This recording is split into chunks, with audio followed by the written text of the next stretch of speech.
Bonjour à tous et bonjour à toutes.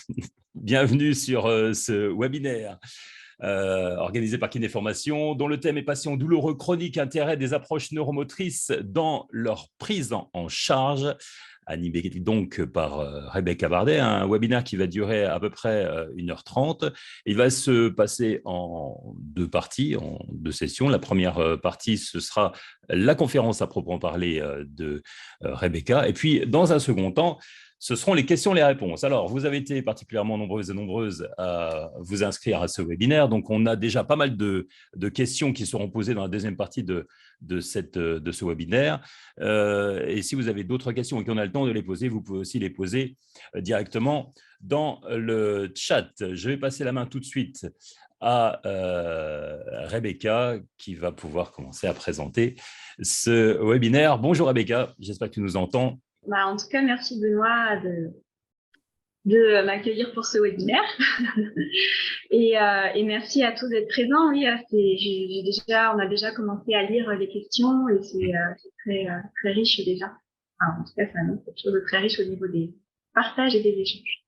Tout à fait. Donc, je vais pouvoir te laisser la main, tu vas pouvoir partager ton écran et nous parler donc de ces intérêts des approches neuromotrices dans la prise en charge des patients douloureux chroniques. Dans un premier temps, tu peux peut-être te présenter si tu veux, Rebecca. Oui, c'est vrai que c'était avec le diapo, mais donc, je suis Rebecca Bardet, je suis kinésithérapeute et formatrice. Je me suis beaucoup formée aux approches à la méthode Feldenkrais en premier.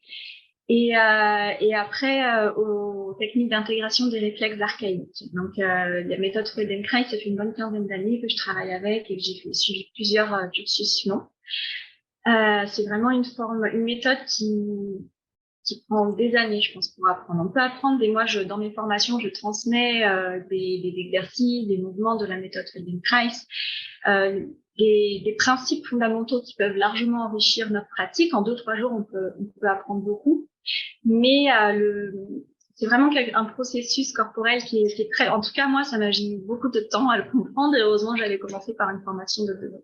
Voilà, les points clés qu'on va aborder dans ce webinaire, c'est on va parler déjà des différentes formes de douleurs chroniques, parce que la douleur, c'est quelque chose de très, très vaste, surtout chronique. Et qui, pour accompagner les patients qui ont douloureux chroniques, ça demande beaucoup de compétences je pense que là, on va en parler, mais l'intérêt pour ces patients-là, c'est de travailler aussi à plusieurs approches et plusieurs professionnels. Et donc après, on parlera plus spécifiquement de l'intérêt des approches neuromotrices, qu'est-ce que ça peut apporter à ces patients et pour quels patients. Les patients sont concernés par ces approches. Je vous présenterai la méthode Feldenkrais et les techniques d'intégration des réflexes archaïques. Et du coup, l'objectif de ces deux méthodes, c'est vraiment de réorganiser le schéma neuromoteur des patients, leur manière de bouger dans leur quotidien. Donc, dans ces deux méthodes, on travaille sur la motricité automatique. C'est-à-dire que souvent, à un patient adulte, on peut lui dire, pour lever le bras, il faut baisser l'épaule, il faut faire comme ci, comme ça. Et l'intérêt de ces deux méthodes, c'est que les mouvements se modifient d'eux-mêmes, deviennent plus respectueux de leur physiologie, sans qu'ils aient tout le temps à analyser volontairement leur mouvement. Donc voilà, j'ai commencé à me présenter. Donc voilà, j'ai fait suivi plusieurs formations en Feldenkrais, et ensuite je me suis spécialisée en neuropédiatrie. Ça fait 8 ans maintenant, et c'est à partir de cette spécialisation-là que j'ai exploré toutes les techniques d'intégration des réflexes archaïques. Mais comme je continuais aussi avec ma patientèle douleur chronique, j'ai aussi pratiqué les réflexes archaïques avec les patients douloureux chroniques. Et maintenant, je propose des séjours thérapeutiques en Ariège pour adultes, douloureux chroniques et pour enfants. Alors, les différentes formes de douleur. Donc la douleur aiguë, la douleur chronique, mais après, c'est beaucoup le différents types de douleurs. Donc déjà, selon leur localisation, ce sera pas forcément les mêmes sensations. Si c'est une douleur musculaire, une douleur tendineuse, une douleur viscérale, une douleur articulaire. Déjà, c'est pas toujours facile d'identifier exactement quelle structure émet ce message douloureux. Ensuite, il y a les douleurs mécaniques, les douleurs neurologiques, et parfois tout ça est un peu mélangé. La douleur, elle appartient pas seulement juste à une classe. Donc les facteurs mécaniques, les facteurs neurologiques, les facteurs inflammatoires. Donc, par exemple, quand il y a une hernie discale ou une compression nerveuse, ça va être des facteurs mécaniques, mais avec un processus inflammatoire local et en plus une douleur neurologique.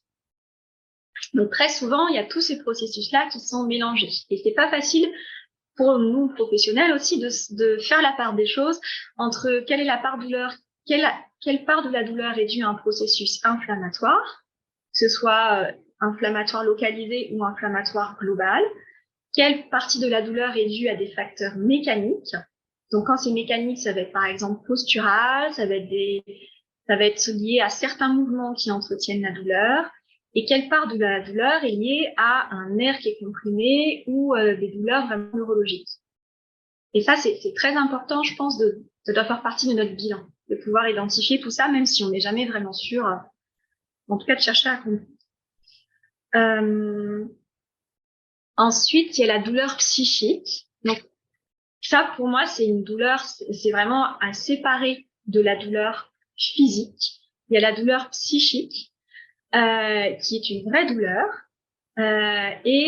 Donc, pour moi, par exemple, il y a des patients qui ont mal physiquement et j'entends des personnes qui disent « Ah, mais c'est parce qu'elles sont dépressives ». Et c'est vraiment il y a beaucoup de patients qui étaient mis dépressifs avec des douleurs chroniques, alors que ça faisait juste des années qu'ils avaient des douleurs tous les jours, qui n'étaient pas forcément pris en compte, avec plein de facteurs, donc mécaniques, inflammatoires, neurologiques, etc. Et comme on savait pas trop pourquoi ils avaient mal, on disait ils sont dépressifs. Donc il y avait une douleur physique et une douleur psychologique. Il y avait deux formes de douleur. C'est vrai que dans la douleur chronique, il y a aussi une douleur psychologique. C'est-à-dire que c'est des patients qui pour qui ça va être difficile de vivre avec cette douleur tous les jours. Donc voilà, il y a la dimension physique et la dimension psychologique de la douleur. Après, c'est autre chose de parler de douleur psychocorporelle. Bien sûr qu'il y a des émotions, des états émotionnels qui peuvent amener des douleurs corporelles. Tout est lié, mais c'est important de voir que quand le patient dit j'ai mal dans mon corps, c'est qu'il a mal dans son corps, c'est pas juste dans sa tête. Et très souvent, là je pense que ça vient dans la diapo d'après, mais très souvent dans la douleur chronique, il y a beaucoup de problèmes de diagnostic, des difficultés de diagnostic de maladies réelles. Alors, ça ne va pas passer à la diapo d'après.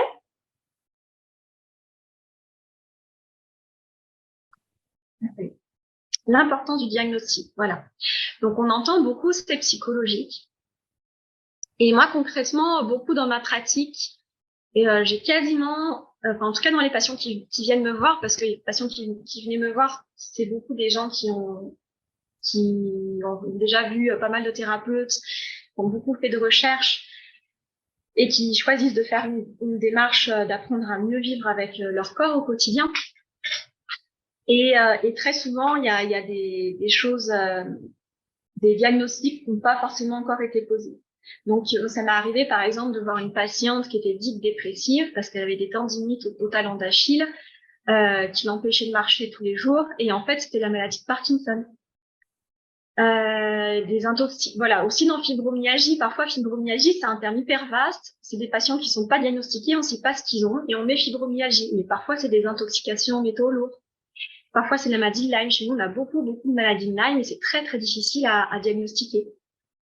Et après, il y a tout ce qui est aussi les maladies chroniques de l'appareil digestif qui peuvent donner des douleurs musculaires chroniques. Tout le processus inflammatoire chronique de l'ensemble de l'organisme peut donner des douleurs chroniques au niveau musculaire et tendineux. Donc, la douleur chronique, ça demande vraiment un bilan très complet et un travail de réseau de s'entourer de plusieurs professionnels avec qui travailler et de comprendre chaque professionnel sur quoi il va pouvoir agir et au diagnostic. Et aussi, en tout cas, en Ariège, les patients qui avaient des choses très vastes comme ça et que je sentais qu'il y avait vraiment quelque chose de plus que juste une tendinite. Et chez nous, ils vont au service des infections, maladies des infections à Purpan, dans les hôpitaux du coin. C'est des médecins qui sont très formés à faire des diagnostics très vastes, qui vont explorer tout, pas forcément Lyme, mais plein d'autres pathologies. Et les intoxications métaux. Voilà, la micronutrition, c'est quelque chose de systématiquement, moi je suis pas formée à ça, mais systématiquement, des patients douloureux chroniques, je leur conseille beaucoup d'aller suivre un suivi en micronutrition. Et d'ailleurs, en kiné formation, j'ai enfin, voilà, fait des formations là-dessus. Donc les bénéfices aussi, ce dont on parle pas beaucoup, je trouve aussi, c'est que les bénéfices des soins thérapeutiques ne dépendent pas que des outils. Bien sûr, ça dépend des outils qu'on va utiliser en fonction des symptômes, de la maladie. Et ça dépend aussi de la relation entre le patient et le thérapeute. Donc, vous l'avez déjà sûrement expérimenté pour vous-même, c'est qu'un même outil, enfin, vous-même en tant que patient, en tout cas, moi, j'expérimente beaucoup. Pour moi-même, un même outil, je vais pas le recevoir de la même manière en fonction des différents thérapeutes que je vais consulter. Et c'est pas qu'il y en a des bons ou des moins bons. Pour moi, c'est pas ça. C'est que, en tout cas, moi, personnellement, quand je me sens en confiance, je reçois beaucoup mieux le soin. Ben, c'est aussi des histoires d'affinité.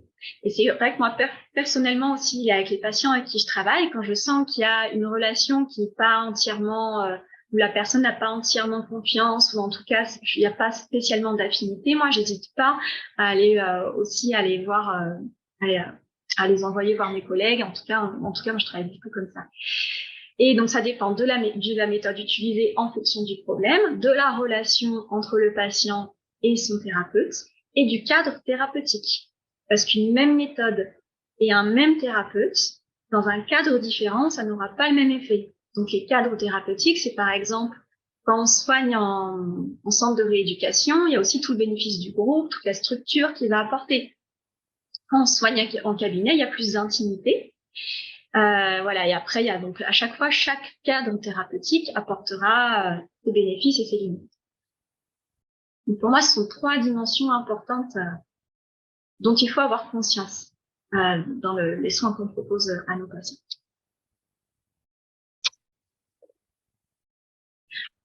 Donc la prise en charge globale de la douleur chronique, avant de revenir plus spécifiquement sur la neuromotricité.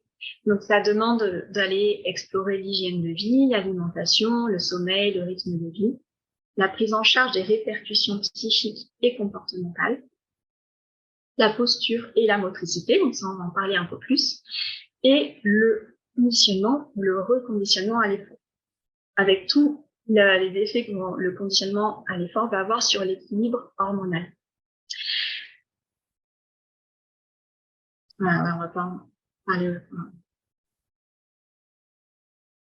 Alors là, moi-même, j'ai du mal à dire ce sont les approches. C'est déjà les approches neuromotrices. Donc, ce sont toutes les techniques qui permettent d'influencer l'organisation du schéma moteur de la personne. Donc, c'est pour modifier sa façon de bouger et protéger les zones douloureuses.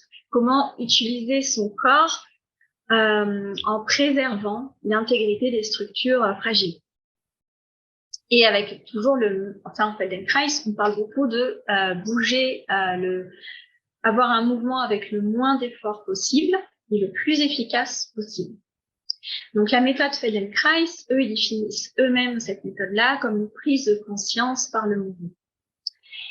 Et les techniques d'intégration des réflexes archaïques, je les définirai.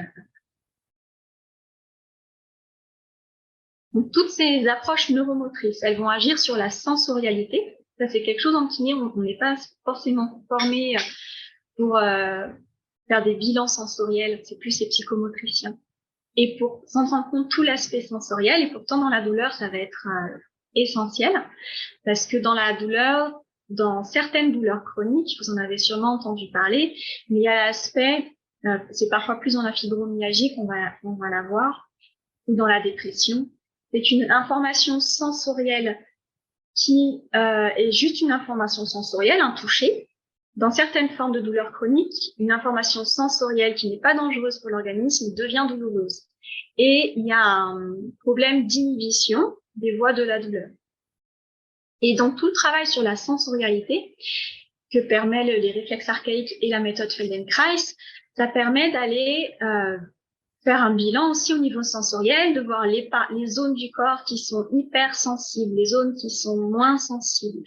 Et le fait de redévelopper toute la sensibilité et la sensorialité. C'est pas que tactile, ça va être aussi proprioceptif, olfactif, en tous les sens.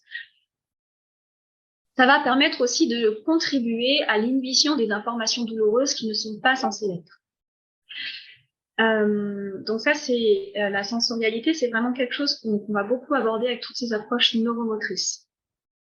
Ensuite, donc, bien sûr, elles vont agir sur la motricité, l'organisation du mouvement lui-même, sur la posture, parce que les deux, la motricité influence la posture et réciproquement, la posture influence la motricité. Et quand on modifie notre manière de bouger, on modifie notre manière de nous tenir.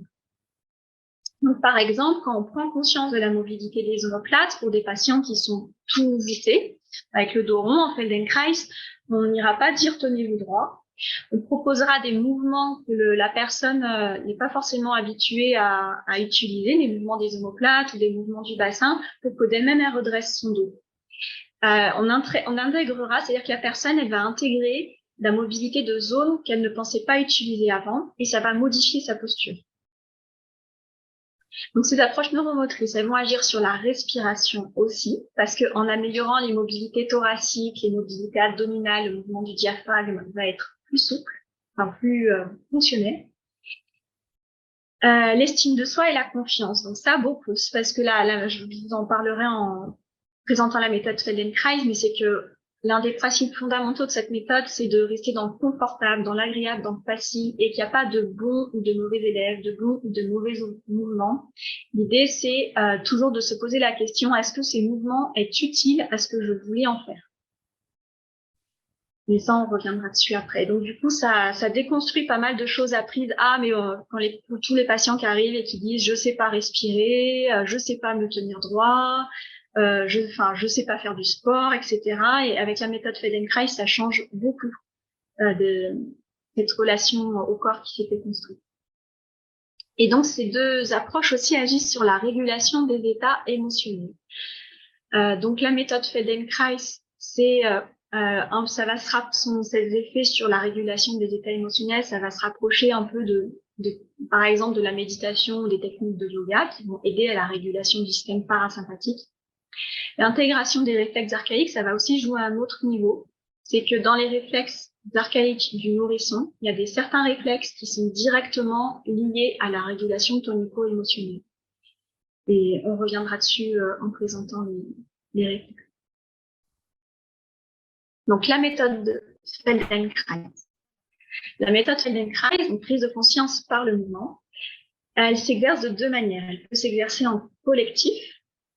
Donc, c'est un praticien qui guide les mouvements verbalement. Et les personnes sont la plupart du temps allongées au sol, pas sur le dos, mais au sol. Après, on peut très bien pratiquer cette méthode assis ou debout.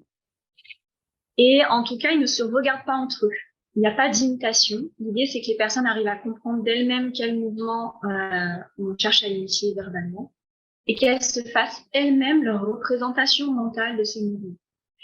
Donc ça aussi, ça aide beaucoup à déconstruire beaucoup de choses au niveau de la comparaison, au niveau de il fait mieux que moi, il est plus souple que moi. En atelier de Feldenkrais, on s'en fout complètement de ce que fait l'autre. Il n'y a pas de comparaison.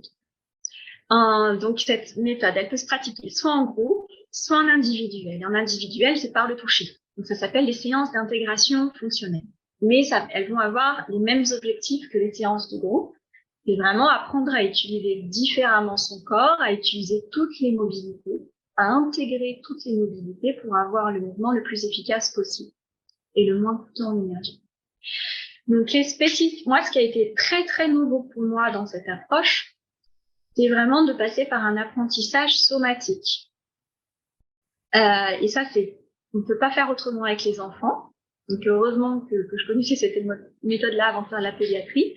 Donc, l'apprentissage somatique le différencie de l'apprentissage intellectuel. C'est qu'avec un adulte, quand il tient voûté, on peut lui dire « tiens-toi droit ». Quand il fait comme ça, s'il a tous les muscles pour faire autrement, on peut lui apprendre à lever son bras en modifiant son rythme scapulo-huméral. En tout cas, on peut diriger par la volonté l'organisation de ces mouvements. Alors qu'avec la méthode Feldenkrais, on va chercher à ce que le corps trouve de lui-même le chemin le plus facile possible, la juste posture, le juste mouvement. Et pour arriver à ça, on va proposer plein d'expériences motrices et sensorielles pour que le système nerveux trouve son chemin. Donc voilà, l'idée, c'est de mieux sentir pour mieux bouger, améliorer notre conscience de notre corps pour qu'il s'organise mieux de lui-même. Et voilà, j'en ai déjà parlé, il n'y a pas de bonne manière de faire. L'important, c'est d'avoir le choix. Donc ça, c'est ce que disait Feldenkrais. C'est par exemple pour tourner sur le côté. Quand on est assis et qu'on va les regarder derrière nous, on peut très bien sur le côté, on peut très bien soit tourner la tête et les épaules, soit tourner le bassin, la tête et les épaules, soit carrément tourner les jambes avec tout le corps. Et là, il n'y a pas de mouvement. Parfois, c'est important de pouvoir tourner que la tête. Parfois, c'est important de pouvoir tourner tout le corps. Parfois, c'est important de pouvoir utiliser la rotation dans notre colonne vertébrale. L'important, c'est d'avoir le choix, de ne pas faire tout le temps la même organisation pour nous tourner sur le côté. Et chez des patients douloureux chroniques, quand on a une zone qui est douloureuse, c'est souvent le cas, c'est que les possibilités corporelles ont été diminuées. Par exemple, la cervicalgie, le patient, très souvent, il va tourner que la tête. Et à force de tourner que la tête, de surutiliser ses cervicales et de pas assez utiliser toutes les mobilités dorsales ou le bassin dos tête aligné, il va y avoir une arthrose cervicale ou des douleurs cervicales telles qu'à force, ça va se rigidifier, puis il va tourner bassin dos tête aligné. Mais en tout cas, très souvent, en cervicalgie chronique débutante, il va surutiliser la rotation cervicale.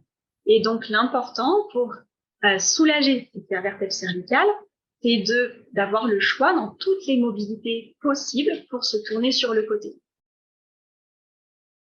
Et dans une phase douloureuse, de protéger les vertèbres cervicales et de moins les utiliser.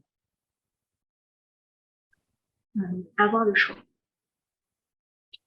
Donc, toujours dans les principes fondamentaux de cette méthode, c'est qu'il n'y a pas de bon et de mauvais mouvement. En atelier, il n'y a pas du tout de bons ou de mauvais élèves. Il n'y a pas, et très souvent, moi, j'en donne plus en ce moment, j'avais plus le temps je pouvais plus. Mais c'est beaucoup de personnes qui étaient soulagées par ça, qui avaient assisté à d'autres formes de danse ou autres et qui avaient l'impression d'être très mal à l'aise dans leur corps, très maladroits. Et là, le fait qu'il n'y ait pas de regard et qu'il n'y ait pas de prof qui montre le modèle, ça les soulageait beaucoup par rapport à ça. Ils se réapproprier l'image de leur corps qu'ils avaient. Et donc, un autre principe, c'est le mouvement avec attention. C'est pour faciliter l'intégration d'une nouvelle gestuelle. Le fait de porter attention à ce que l'on fait va beaucoup aider à bouger différemment et ça va aussi aider à sentir ce qui est le plus juste pour nous. C'est-à-dire que si on propose un mouvement en séance de Feldenkrais qu'on fait juste mécaniquement et qu'on pense à autre chose, ça n'aura pas du tout les mêmes effets que si on porte notre attention au mouvement. Voilà, un autre principe fondamental, c'est rester dans le confortable et l'agréable. Quand on propose un mouvement, parfois c'est des tout petits mouvements, parfois c'est des très grands mouvements. Et même quand c'est des très grands mouvements, Feldenkrais il disait qu'il fallait rester dans l'amplitude de 70% à peu près de l'amplitude totale. Il fallait jamais aller dans les 30 derniers pourcents. C'est pas une règle, il faut pas aller à 100%, c'est pas du tout ça. C'est que comme lui, il cherchait plus à réorganiser le schéma moteur, si on va dans les 30 derniers pourcents, ça peut être très bien pour faire des étirements, et les étirements ont d'autres bénéfices. Mais ça envoie aussi un message au système nerveux de quelque chose qui demande plus d'efforts. Et si ça demande trop d'efforts, il va pas l'intégrer dans sa motricité de tous les jours. Et nous, ce qu'on cherche en Feldenkrais, c'est vraiment modifier la motricité du quotidien. Et pour ça, ça demande de rester vraiment dans ce qui est facile à intégrer, facile à faire, à réaliser. Un autre principe fondamental qu'on peut retrouver en ostéopathie ou dans d'autres approches, c'est d'aller dans le sens du schéma. Donc, par exemple, un patient qui est tordu sur son côté droit, plutôt que de le faire directement aller se tordre sur le côté gauche, faire un mouvement inverse, on va lui dire, est-ce que tu peux rapprocher encore plus l'épaule droite et la hanche droite et reviens au milieu. et c'est où le milieu. On va pas lui dire où c'est le milieu, on va interroger, c'est où votre sensation du milieu. Et donc, on va en premier aller dans le sens de son schéma, la fermeture du côté droit, et à chaque fois, on lui demande de chercher la position neutre. La même chose pour des épaules enroulées. Le patient allongé sur le dos, plutôt que d'aller en premier dans l'ouverture, on va aller dans le sens de la fermeture. On va lui dire, est-ce que vous pouvez soulever l'épaule droite, avancer l'épaule droite et relâcher. Et elle est où cette position neutre de repos? Parce que très souvent, ces patients ne sentent pas cette position neutre. Ils sont tout le temps en légère contraction au niveau des pectoraux ou au niveau du carré des lombes. Donc ça, par exemple, ça peut être, ça c'est ce qu'on utilise beaucoup pour les patients hémiplégiques qui ont un côté droit fermé. Plutôt que de le faire directement à l'autre côté, on va aller dans le sens du schéma et demander où est le milieu et refaire revenir au milieu. Et ensuite, dans ce même schéma, toujours en restant dans le sens du mouvement, on va amener des variations de vitesse, des variations d'amplitude, des variations de direction. Et pour intégrer un même mouvement, il va falloir le faire dans 3 positions différentes. Donc cette fermeture du côté, on pourra la faire assise, on pourra la faire debout, on pourra la faire allongée sur le dos, sur le ventre, sur le côté. Voilà. Et ensuite, une fois qu'on l'aura faite dans plusieurs positions, dans plusieurs amplitudes, plusieurs vitesses, on ira aussi de l'autre côté. Pareil, dans plusieurs positions, amplitude, vitesse. Ce qu'on va beaucoup utiliser aussi dans méthode Feldenkrais, c'est de dissocier les parties du corps entre elles et aussi de les relier. Donc là, par exemple, pour un patient qui a un rythme scapulo-huméral perturbé, qui lève l'épaule pour lever le bras, on ira d'abord mobiliser l'omoplate dans différentes directions. On va dissocier la mobilité de l'omoplate et de la scapulo-thoracique. Ensuite, on peut aller dissocier la scapulo-humérale. On peut aller dissocier aussi la mobilité thoracique avec des inclinaisons ou des rotations thoraciques. Et ensuite, on cherchera à relier l'ensemble. Ou pour vous tourner sur le côté, très souvent, une fonction à intégrer, c'est de tourner sur le côté en gardant l'axe, bassin dos tête aligné. Pareil pour les patients lombalgiques, c'est très souvent, ils utilisent trop souvent les rotations au niveau lombaire. Et l'une des premières fonctions que moi, en tout cas, je vais chercher à restaurer, c'est rouler, tourner sur le côté, bassin dos tête aligné. Donc, créer du lien entre les parties du corps. Comment sentir qu'on n'utilise pas du tout de rotation dans la colonne vertébrale. Donc, et ça, je ferai dans plusieurs positions, allongé sur le dos, assis, debout. Et ensuite, pour mieux sentir cet alignement, ça va aussi aider d'apprendre à dissocier volontairement. Faire que la tête, faire que les épaules, faire que le bassin, sentir un mouvement qui part des épaules, qui emmène le reste du corps, sentir quand c'est la tête qui bouge en premier, qui emmène le reste du corps, quel est le schéma préférentiel de la personne. Et le fait de faire plein de variations, de dissocier les parties du corps entre elles, et plein de variations, ça va l'aider à intégrer mieux cette notion d'axe, de bassin de tête aligné. Et donc, une autre phrase qu'on citait beaucoup de Feldenkrais pendant les formations que je suivais, c'était « Si chaque partie du corps joue bien son rôle, le tout peut mieux fonctionner ». Après, quand il y a une partie du corps qui est vraiment abîmée, ou quand il y a une arthrodèse, ça va être différent, on peut chercher volontairement à surutiliser ou en tout cas utiliser différemment que dans une physiologie normale, entre guillemets, le corps.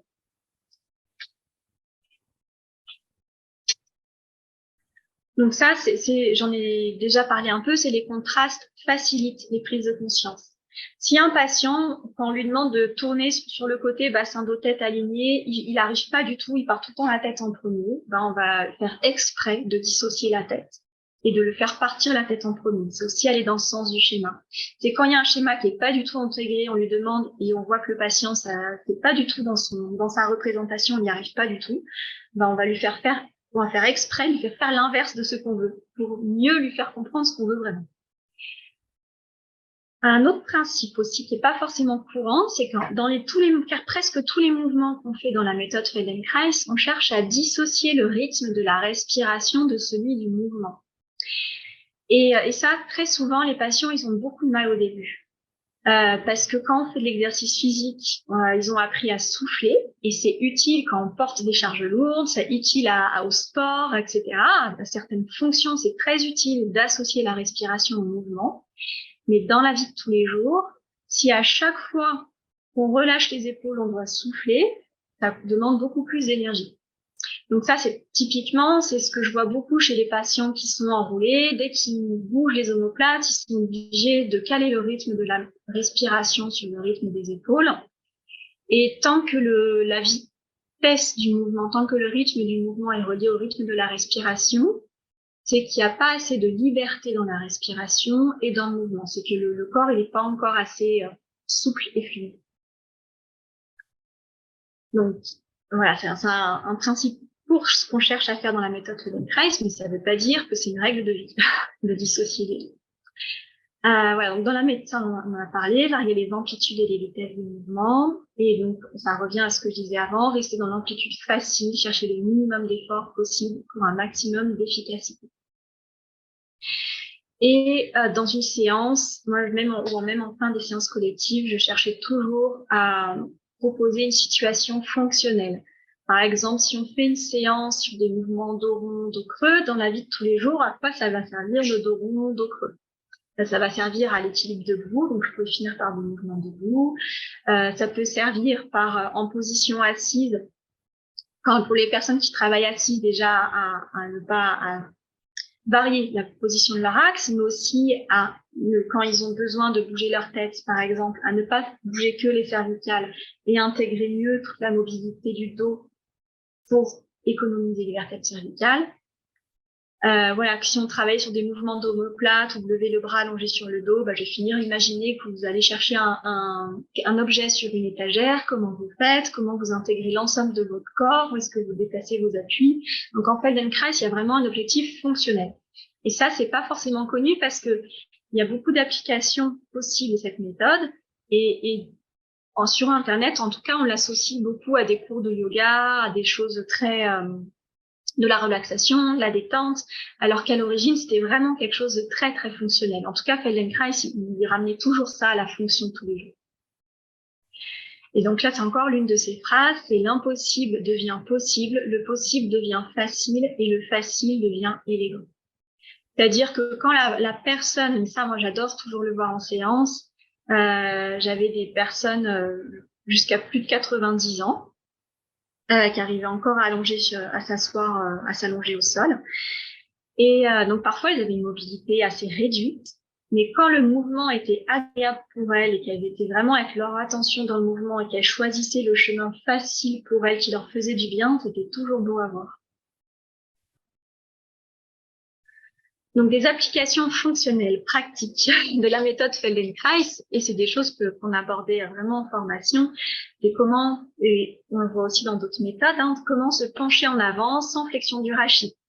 Et ça, pour, par exemple, intégrer cette fonction de se pencher en avant avec le dos droit, mais on va d'abord aller mobiliser les hanches. On va aider la personne à mieux sentir ses articulations de hanches pour qu'elle arrive mieux à pivoter le bassin autour de ses articulations de hanches et moins utiliser le dos.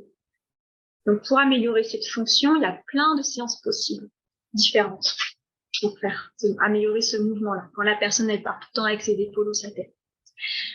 Pour améliorer la posture, pour lever le bras, on en a parlé, à mobiliser, voilà, toutes les applications possibles de la méthode Feldenkrais. Je ne cite pas tous.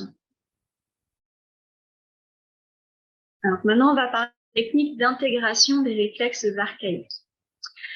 Donc les réflexes archaïques du nourrisson, vous en avez sûrement entendu parler, vous en connaissez tous, je pense. Donc ce sont les réflexes qui se développent pendant la vie intra-utérine et qui vont aider l'enfant à répondre à ses besoins vitaux et ces réflexes vont servir de support au développement de la motricité volontaire. Donc, ces réflexes, ils ont plusieurs fonctions. Ils vont aider à protéger l'enfant, même dans le ventre de la mère. Il y a déjà des réflexes de protection, comme par exemple le réflexe de paralysie par la peur. C'est le premier réflexe qui va apparaître. Ils vont aider à la naissance. Ils vont être très actifs pendant l'accouchement. Donc, la naissance en elle-même va énormément influencer la maturation des réflexes et la motricité. que du bébé. Et ils vont aider aussi à la mise en place des premières interactions. La motricité du bébé, la façon dont il bouge, va influencer la façon dont le lien entre les parents et l'enfant va se développer. Il y a par exemple des bébés qui vont être assez toniques, qui vont très vite chercher activement à téter avec une succion très active, très efficace. Et il y a d'autres bébés qui vont être moins toniques à la naissance et moins engagés vers la nourriture ou même moins souriants, avec un sourire réflexe moins présent. Et tout ça, ça va aussi influencer les réponses du parent à l'enfant. Donc ces réflexes, ils sont censés s'intégrer au fur et à mesure que la motricité volontaire se développe. Il y en a quelques-uns qui restent toute la vie actifs, comme par exemple le réflexe de déglutition. Le réflexe de paralysie par la peur, il peut toujours ressurgir quand on en a besoin. Il y a aussi un autre réflexe qui n'est pas un réflexe archaïque, mais qui apparaît pendant le développement de l'enfant, c'est les réflexes de Landau. Le réflexe de Landau, c'est une émotion de joie qui augmente le tonus des extenseurs du rachis. Et ça, c'est un réflexe qui est actif à vie. Dans notre vie, quand on est joyeux, on a tous des extenseurs du rachis qui sont plus toniques. Et les phases qui sont plus difficiles à vivre pour nous, avec moins de joie, on va tous avoir tendance à se tenir plus en flexion. Donc ça, il y a certains réflexes qui restent présents à vie. Le réflexe de Moro, il va s'intégrer, mais il va se transformer en sursaut, par exemple. Et pour plein de raisons différentes, certains réflexes ne vont pas s'intégrer entièrement. Donc, ça peut être on va déjà parler de réflexes. Là, il y a des images que vous voyez en bas, c'est des réflexes que vous connaissez sûrement. Il y a le réflexe de Babinski. Moi, à l'école, je me souviens, on m'apprenait que on le retrouvait que en neurologie adulte, mais en réalité, même chez des adultes qui n'ont pas de lésions neurologiques, c'est un réflexe qu'on peut trouver légèrement actif et qui perturbe énormément la posture. Et le déroulement du pas, le chaussage. Il y a le réflexe de Grasping. C'est un réflexe qu'on connaît tous et c'est pareil, chez certaines personnes, il n'est pas entièrement intégré. Chez certains adultes, quand on effleure la tête du métacarpe, ça leur donne envie de serrer la main. Donc, c'est des adultes ou des enfants qui vont rester très serrés sur le crayon, qui vont avoir du mal à écrire et qui vont avoir beaucoup de tension souvent jusque dans les mâchoires. Après, il y a d'autres réflexes, par exemple, qu'on va beaucoup retrouver, c'est les réflexes au niveau le réflexe de Pérez, c'est quand on passe les deux doigts le long de la colonne vertébrale de la personne. Le nourrisson, quand on fait ça, il va partir en extension de l'axe et en flexion des membres supérieurs et membres inférieurs. Donc, c'est un point de départ tactile qui entraîne une hyperextension de l'axe et une flexion des membres. Et ça, parfois, il s'intègre pas entièrement. Et du coup, c'est des personnes qui vont soit être hypersensibles au niveau tactile, qui vont être dérangées par toutes les textures, qui vont avoir du mal à tenir assises, qui sont tout le temps en train de gigoter. Soit ça va être aussi, j'ai déjà vu des personnes qui avaient ce réflexe-là, qui étaient très actives et qui, comme il y avait une hypersensibilité, elles ont tout verrouillé, un axe hyper rigide, pour pas bouger à la moindre stimulation tactile. Donc, pourquoi ces réflexes ne s'intègrent pas entièrement? Ça peut être directement lié à la grossesse ou à la naissance. Par exemple, un enfant qui naît par césarienne en urgence, il va pas avoir utilisé tous ses réflexes de la même manière qu'un enfant qui naît par voie basse et qui a un accouchement à peu près à d'une durée normale de quelques heures, ou jusqu'à 15-20 heures. Quand les accouchements sont très très longs, parfois l'enfant reste bloqué, justement, ça peut aussi influencer la maturation des réflexes. Donc un enfant qui naît par césarienne en urgence, souvent, c'est pas systématique, mais en tout cas, moi, j'ai retrouvé le réflexe de Moro. L'enfant il était en flexion dans un milieu, il n'y avait pas de pesanteur et il arrive sans contraction de travail, il arrive directement en milieu, en plus, dans une situation très stressante avec beaucoup de cortisol, il arrive en milieu aérien avec la pesanteur et le réflexe de Moro qui se déclenche beaucoup plus fort. En tout cas, souvent, dans les césariennes d'urgence, quand il n'y a pas eu de travail avant, c'est quand même des enfants qui ont plus de mal à se regrouper. Et donc, il y a toutes les circonstances liées à la naissance qui vont influencer la maturation des réflexes, mais il y a aussi tous la génétique, bien sûr, et l'épigénétique, et aussi tout le dialogue tonico-émotionnel, c'est-à-dire que dans toutes les familles, on a tous des réflexes à travailler, et en général, on a tendance quand même à transmettre les réflexes qu'on n'a soi-même pas intégrés. Et ça, je pense que ça se transmet par la manière dont on porte l'enfant. Je n'ai pas d'études dessus à nommer, mais en tout cas, on le retrouve beaucoup. Et bien sûr, par l'environnement va beaucoup influencer la maturation des réflexes. Donc même quand il y a une naissance un peu compliquée, quand l'enfant il peut bouger librement, qu'il est porté, qu'il est regroupé, il y a parfois des réflexes qui vont s'intégrer d'eux-mêmes, même s'ils étaient un peu hyperactifs à la naissance.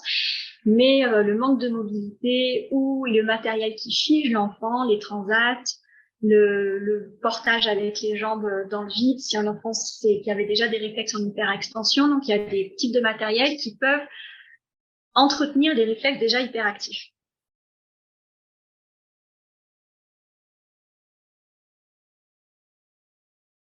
Voilà, donc quel lien entre ces réflexes et la douleur chronique? Donc tous ces réflexes-là, ils vont tous avoir un lien sur notre posture. Donc par exemple, je ne sais pas si vous faites faire du dos rond, dos creux à vos patients, mais il y a des patients qui n'ont pas du tout de représentation de ce que c'est que le quatre pattes, qui vont pas bouger la tête et faire que dos rond, dos creux, ou qui encore ils vont faire dos rond. Les coudes, ils vont se plier. Enfin voilà, toutes ces réponses-là au dos rond, dos creux, c'est des réflexes qui sont pas intégrés. Et quand ces réflexes sont pas intégrés, ça va agir sur notre posture, soit dans la répartition des appuis au-dessus de nos pieds. Il y a beaucoup d'enfants, par exemple, avec des réflexes en hyperextension, hyperactifs. Dans les premières années, c'est des enfants qui vont marcher sur la pointe des pieds.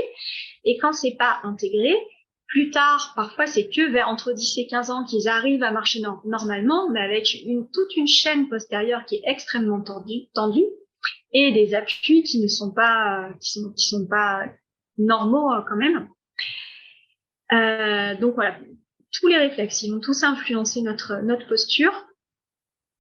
Bah, il y a aussi, par exemple, le réflexe tonique labyrinthique. C'est un réflexe, quand on penche la tête en avant, les personnes vont avoir tendance, elles vont pas arriver à dissocier les informations vestibulaires de la flexion et extension de l'axe. Elles vont pas arriver à dissocier la mobilité cervicale de la flexion-extension de la colonne.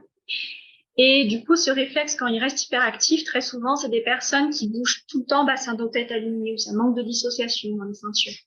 En tout cas, chaque réflexe a des répercussions différentes sur la motricité et sur la posture. Mais tous les réflexes vont avoir une influence sur la sensorialité avec des hyper ou des hyposensorialités. Par exemple, là récemment, j'ai une personne avec les pieds qui ne supporte pas toutes les informations tactiles au niveau de ses pieds. Et imaginez marcher quand les pieds n'aiment pas toucher le sol ou quand les pieds n'aiment pas toucher les chaussettes qui bougent sur la peau. Elle en est là, elle est extrêmement sensible avec bien sûr un Babinski, il y a un agrippement hyper présent au niveau de ses pieds. Et ça, elle me dit qu'elle l'a toujours eu. Et imaginez ce que ça amène dans sa manière de marcher et dans toute sa posture. Quelque chose de très, très suspendu, de très figé vers le haut. Donc, les réflexes vont aussi, on en a parlé un petit peu avant, avoir une action sur toute la vie émotionnelle. Donc ça, par exemple, c'est le réflexe de Moro et les réactions parachutes qui vont beaucoup influencer toute notre régulation tonico-émotionnelle. Le réflexe de Moro, vous le connaissez, c'est les bébés, quand on tape dans les mains, quand il y a un bruit fort et soudain, ils partent en extension, ils crient, mais ensuite ils appellent à être dans les bras. Donc ce réflexe de Moro-là, quand il n'est pas entièrement intégré, ça emmène un fond d'anxiété qui peut être permanent. Des personnes qui peuvent sursauter au moindre bruit, qui sont hypersensibles au niveau auditif ou vestibulaire, parce que le Moro, c'est auditif ou vestibulaire. Et avec des phobies, chez les enfants, par exemple, qui ont des phobies scolaires, c'est systématiquement ce réflexe-là à réintégrer. Le réflexe de paralysie par la peur aussi, je le vois quand même régulièrement, très, très régulièrement. Et ce réflexe de paralysie par la peur, quand il est toujours potentiellement présent, prêt à s'activer, C'est un réflexe qui va beaucoup figer tout dans la cage thoracique. Et c'est des personnes qui, dans leur corps, vont être assez inconfortables parce qu'il y a beaucoup de peur dans leur corps. Donc, ce réflexe, il peut se déclencher après un choc. Ça peut être juste un seul choc qui peut être très, très violent, mais ça peut être souvent, moi, je le vois, c'est des personnes qui ont quand même connu des maltraitances. Et c'est tellement inconfortable dans leur corps. Enfin, c'est que de la peur dans leur corps. Donc, du coup, elles ont du mal, justement, à sentir, à investir l'espace du corps. Et du coup, à sentir le mouvement juste, la posture juste, à détendre leur respiration. Ce réflexe-là, il va influencer énormément de schémas, enfin, toute la motricité. Et donc, pour moi, quand il est actif chez une personne douloureuse chronique, c'est très important de le réintégrer en premier. Voilà, réflexe de Pérez, on en a déjà parlé. Le réflexe tendineux de protection, c'est un réflexe qu'on soigne, même si on ne connaît pas forcément les réflexes. Alors, dans les formations de réflexes, ce réflexe tendineux de protection, ils en parlent pour décrire toute la chaîne postérieure qui se tend quand on est stressé, de la base du crâne jusqu'aux orteils. Et donc, c'est un réflexe qui fait que nos genoux sont en hyperextension quand il est trop actif. La personne ne garde pas une souplesse dans ses genoux, dans sa posture debout. Et quand ses genoux sont en hyperextension, mais aussi ça influence la position du bassin et des vertèbres lombaires. Donc ça, pareil, c'est quelque chose à intégrer dans les lombalgies ou cervicalgies chroniques. Et dans les traitements de ce réflexe tendineux de protection, c'est quelque chose qu'on fait beaucoup dans les techniques kiné, c'est toutes les techniques qui permettent d'allonger la chaîne postérieure, de la relâcher, de la sauter, que ce soit par les étirements, les soins tissulaires ou autres.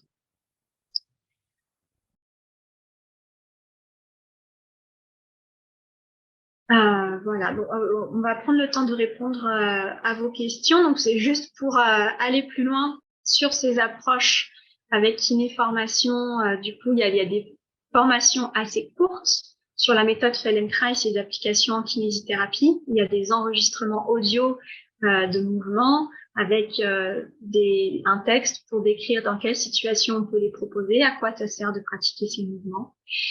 Et une formation courte sur on reviendra sur la question, sur la respiration et ses effets sur le système neurovégétatif, parce que pour moi, avec les patients douloureux chroniques, c'est quelque chose sur lequel on doit travailler, la régulation du système neurovégétatif et la régulation du taux de cortisol. Et donc, les réflexes, voilà. Donc ça, c'est des formations que vous retrouvez sur le site de Kiné Formation. Et après, moi, personnellement, là, à partir de mi-mai, je vais proposer une formation sur l'écoute corporelle active. Moi, mon approche que je développe, donc je continue beaucoup à travailler par la méthode Feldenkrais et les techniques d'intégration des réflexes archaïques, mais je travaille beaucoup aussi sur une approche psychocorporelle. Donc cette formation, elle sera aussi avec un médecin, hypnothérapeute et psychothérapeute pour des techniques psychocorporelles et comment aussi comprendre tout l'état émotionnel qui parfois entretient nos douleurs. Et tout comment nos douleurs aussi influencent cet état émotionnel. Donc l'approche que je développe de plus en plus, c'est vraiment sur prendre soin du corps et de l'état émotionnel.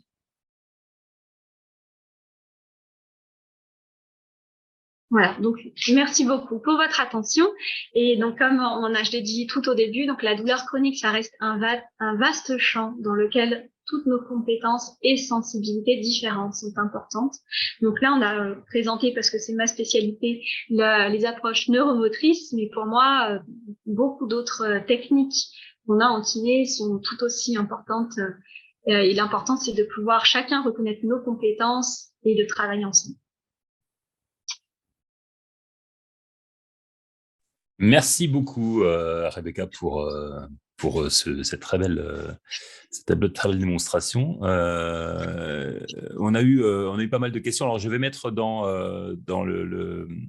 l'espace discussion, dans le chat, hein, je vais mettre un lien vers toutes tes formations et tout ton contenu, d'ailleurs, globalement, juste le temps de faire un petit copier-coller à l'intérieur donc du chat. Et comme ça, vous pourrez retrouver tout ce qui concerne Rebecca sur le site de Kinéformation. Alors, en effet, il y a eu beaucoup de questions. Il y a eu des questions dans le chat. Alors, on va essayer d'aller vite dans les questions. Là, on a à peu près 35 minutes pour y répondre.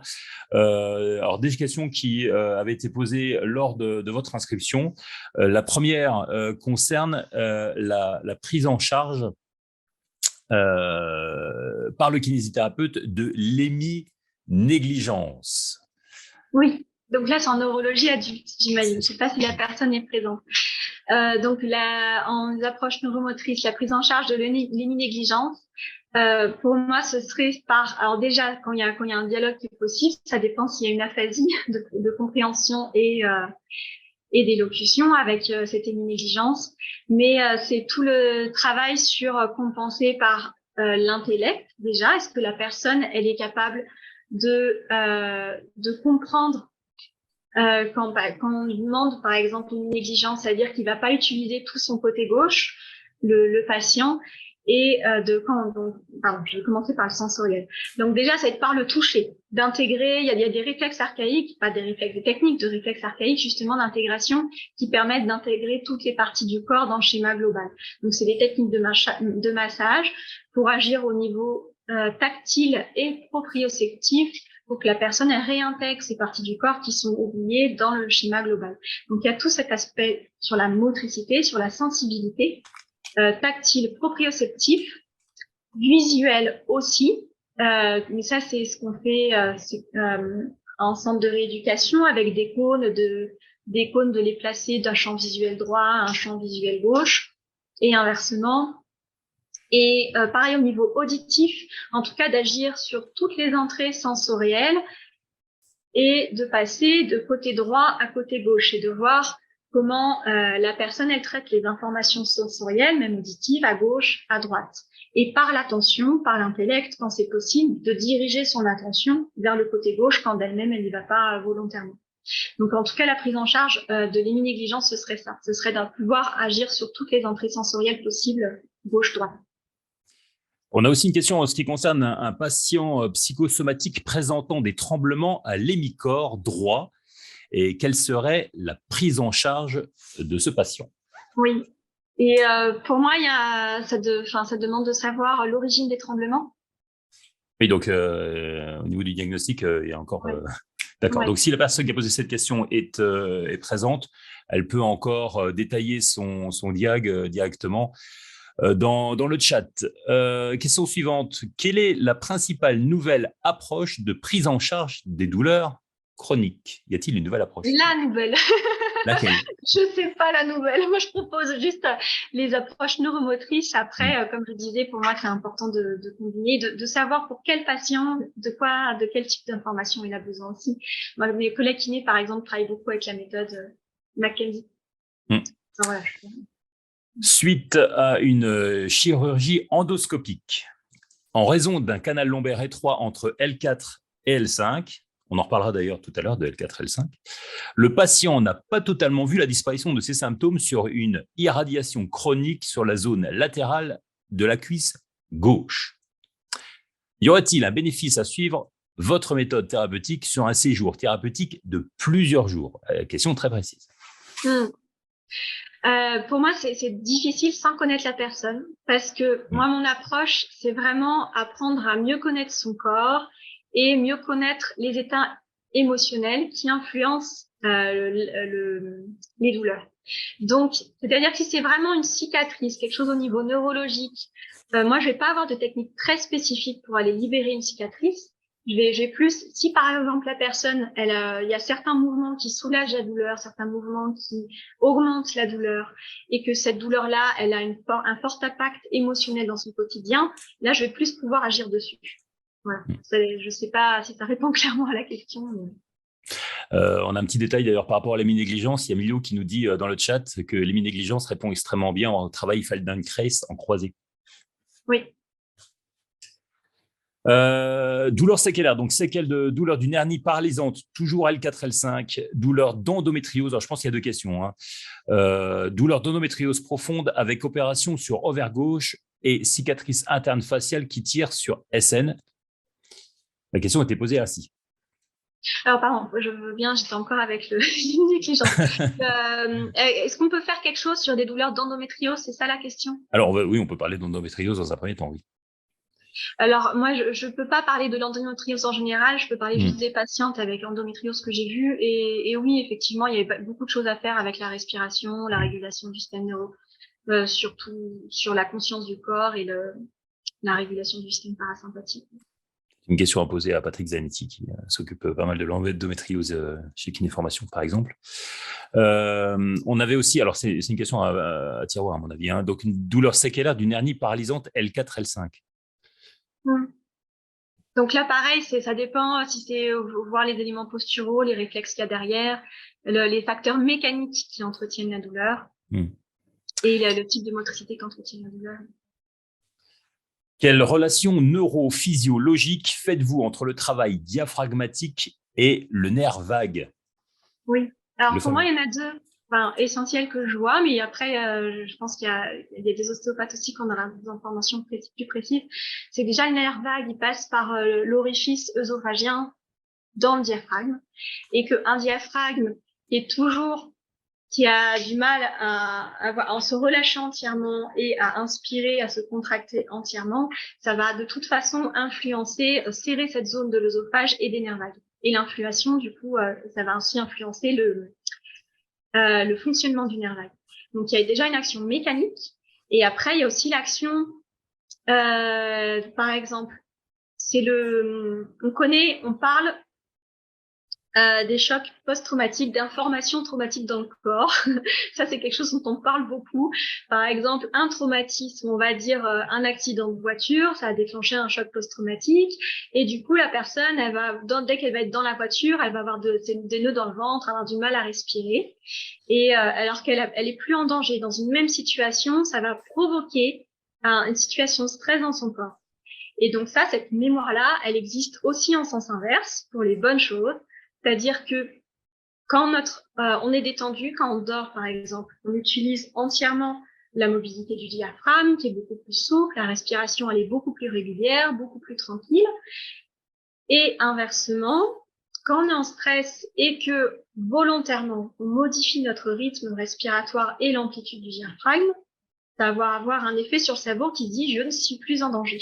Et ça va aussi réguler l'activité du nerf vague. D'accord. Une question aussi également par rapport à une personne qui est praticienne de gymnastique holistique. Alors, elle a une méthode, on en a parlé en off tout à l'heure, je ne sais pas si tu la connais, du docteur Ehrenfried. Donc, gymnastique holistique. Alors, c'est votre point de vue sur l'impact des gyms type Feldenkrais sur la douleur à son niveau en tant que praticienne de cette technique de gymnastique holistique. Et la question, c'est quoi? C'est difficile à dire. C'est ton point de vue justement sur l'impact des gyms type Feldenkrais. L'impact. Alors l'impact, elle est sur l'utilisation du corps, sur des facteurs à la fois mécaniques et à la fois sur dans la douleur chronique, c'est toute la relation à la douleur, la peur de bouger. On n'a pas parlé de radioconditionnement l'effort justement. C'est que les patients douloureux chroniques, ils ont peur de bouger, ils limitent énormément leurs possibilités motrices. Et comme en Feldenkrais, on reste que dans ce qui est confortable, on leur réapprend à bouger dans ce qui est confortable et en général, ça augmente et jusqu'à ce que deviennent vraiment confortables dans beaucoup de mobilité dans leur quotidien. Rebecca, la fibromyalgie a été souvent abordée dans les questions, donc j'ai résumé en deux questions. Est-ce que c'est une technique qui peut aider dans le cas de la fibro, donc, et ces techniques sont-elles adaptées alors au Covid long et à la fibromyalgie? Oui. Donc la fibromyalgie, bien sûr, moi c'est des patients que je vois beaucoup. Après, pour moi, il y a vraiment le problème de diagnostic et de micronutrition. Enfin voilà, fibromyalgie. Très souvent, j'ai vu des patients avec des pathologies qui n'étaient pas encore diagnostiquées, et le micronutrition. Et après, bien sûr, que c'est important la méthode, toutes les techniques neuromotrices pour apprendre à connaître leur corps, à garder du mouvement, même si elles ont mal, à rester en mouvement, parce que moins elles bougent, plus elles ont mal.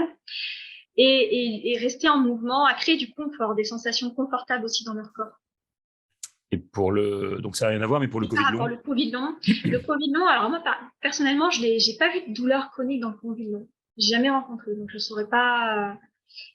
J'ai vu beaucoup de fatigue, de problèmes olfactifs ou visuels ou d'état, mais au niveau douleur chronique, je sais pas. Alors, si la personne est là, je sais pas quel type de douleur c'était par rapport au Covid. On n'a pas forcément de message encore dans le chat.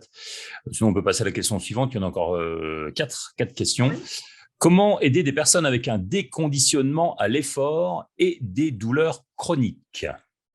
Oui. Et ça, Comment c'est on fait? hyper important pour moi. Et alors, je pense qu'il n'y a pas de réponse type pour une personne, parce qu'il y a des patients douloureux chroniques qui arriveront très bien à faire du sport et à être presque en lutte contre les douleurs. Ça dépend un peu du profil de personne. Pour moi, voilà, je vois des personnes qui ont des douleurs chroniques et qui font du sport sans forcément écouter leur corps. Et pour moi, c'est important de continuer l'activité sportive, mais avec plus d'écoute et de respect des rythmes, des besoins du corps. Et après, pour les personnes qui limitent trop leur activité sportive, pour moi, ça commence juste par des séances de mouvement, de bouger, retrouver du confort sans faire du sport. Un peu, pour moi, parfois aussi, l'image que la personne elle a du sport, ça fait peur. Et c'est ça aussi qui empêche la reprise. Donc, plutôt que de parler du sport, moi, j'aime bien parler au début plus de marche active, de choses plus faciles et de rester dans une zone de confort agréable et d'élargir petit à petit cette zone. D'accord. Vous pouvez poser des questions dans le chat parce que nous aurons certainement le temps d'aborder vos questions. La méthode Feldenkrais a-t-elle intégrée dans les séances kiné? Si oui, combien de séances? À mon avis, c'est pas un kiné qui pose la question du coup. Si oui, combien de séances pour avoir des résultats sur l'intensité de la douleur? Oui. Donc oui, ça peut être intégré dans des séances kiné. Quand je travaillais en cabinet, c'est ce que je faisais parce que c'est juste du soin c'est des mouvements qu'on propose et du toucher. Enfin, ça reste très très concret. Et après, combien de séances, c'est impossible à dire parce que ça dépend tellement voilà, du diagnostic. Ça dépend. Il y a des douleurs qui peuvent passer comme pour tous les kinés. Je pense que vous voyez des douleurs qui peuvent passer en une ou deux séances et puis parfois c'est beaucoup plus long. Ouais. C'est difficile de donner des réponses Mais à précises quand on l'avance, n'a pas le ça patient faut devant les yeux. savoir. Parfois, je ne sais pas si c'est un patient qui pose la question, mais si c'est un patient, parfois, Effectivement. le chemin, c'est d'abord apprendre à vivre avec la douleur différemment et retrouver du plaisir dans le corps, d'apprendre à...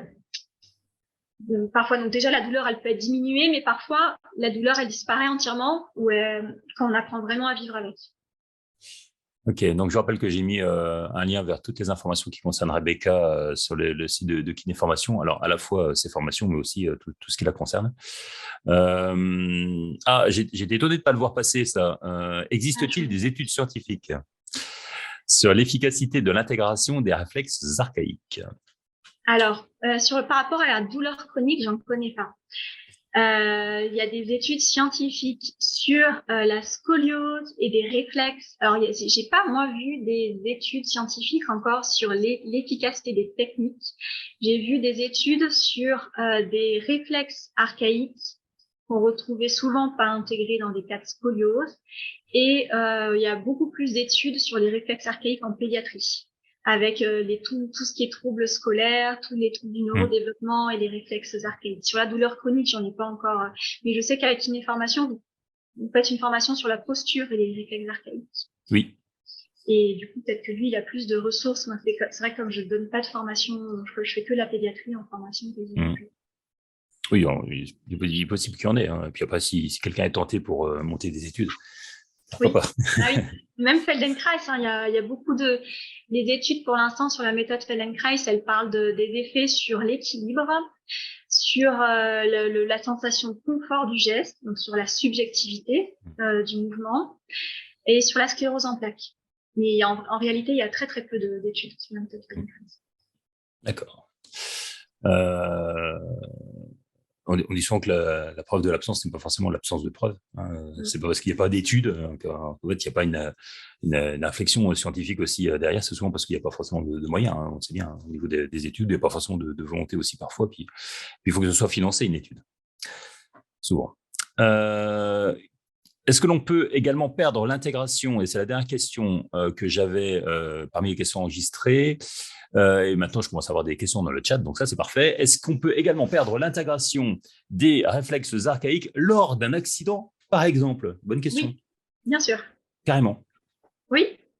Oui, après, c'est aussi, par exemple, le manque de motricité.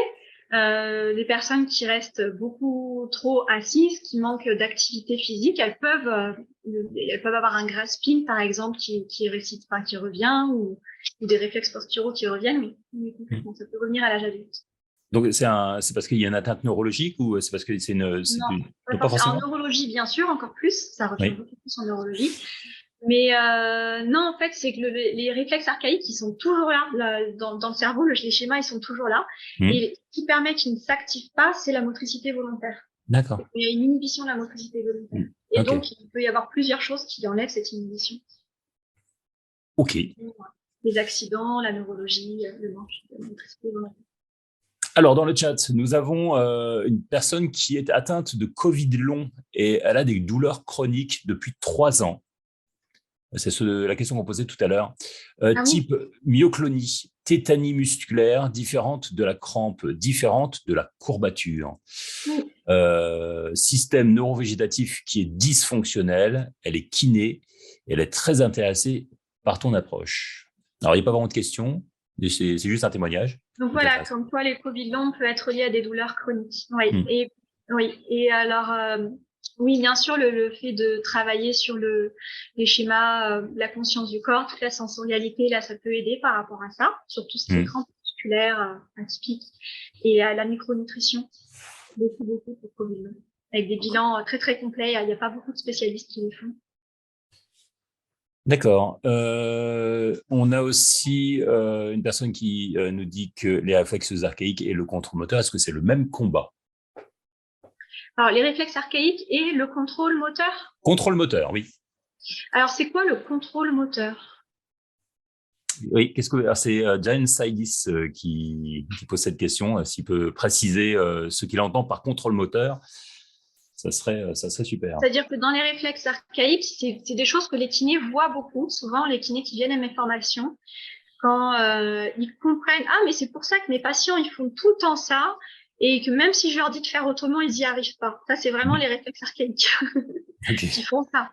C'est assez très frustrant pour les personnes qui en plus qui comprennent exactement ce qu'elles devraient faire. En formation, par exemple, je me souviens d'une orthophoniste qui était allongée sur le dos et on faisait le test du réflexe tonicien biarrhétique, on lui demandait de lever la tête et systématiquement, ses jambes se levaient en même temps. Elle n'arrivait pas à faire autrement, avec un système neurologique sain. J'ai Coulibaly qui nous entend pas. Là, ça demande vraiment des techniques assez spécifiques, de vraiment connaître le schéma qui provoque ça pour aller le déprogrammer, parce que juste par la volonté, ça suffit pas. Dans le cadre de la méthode Feldenkrais, est-ce qu'il y a une importance à être allongé sur le sol ou peut-on le faire sur une table de massage? C'est Élise qui nous pose cette question. On peut le faire sur une table de massage. Il faut un support ferme en tout cas, et en fait, en Feldenkrais, on fait quand même beaucoup de roulades, roulés sur le côté. Moi, j'avais une table très large, j'ai une table très large qui fait 1 mètre, donc je le fais aussi sur table. Mais si c'est une table de massage étroite, souvent c'est limité. Parce que rien que la personne, rien que le fait qu'elle ait peur de tomber, ça maintient dans un état de vigilance où elle peut pas entièrement détendre. Tu as une hauteur particulière pour ta table? La hauteur, en Feldenkrais, on travaille assez bas. Mais après, il n'y a pas de… C'est comme ce qui est confortable pour le praticien. Il n'y a pas de règles particulières. Non. Bon, eh bien, Rebecca, nous sommes arrivés au terme de toutes ces questions. Il y en avait beaucoup très intéressantes, d'ailleurs. Si tu as quelque chose à ajouter de particulier, n'hésite pas. Non, moi, je suis très contente de répondre à vos questions et de partager ça avec vous. Merci beaucoup. Bah écoute, merci beaucoup à toi. Donc, je vous rappelle que dans le chat, il y a un lien vers toute l'actualité de Rebecca. Merci en tout cas à toi pour cette conférence particulièrement riche. Et puis, merci aussi à vous qui vous êtes inscrits aussi nombreux. Nous aurons l'occasion, pourquoi pas avec toi, Rebecca, de rééditer cette opération de webinaire. Donc, restez particulièrement attentifs. Merci à vous toutes, merci à vous tous et à très bientôt. Merci à Rebecca, très bientôt pour un nouveau webinaire sur un autre sujet. À bientôt. Au revoir.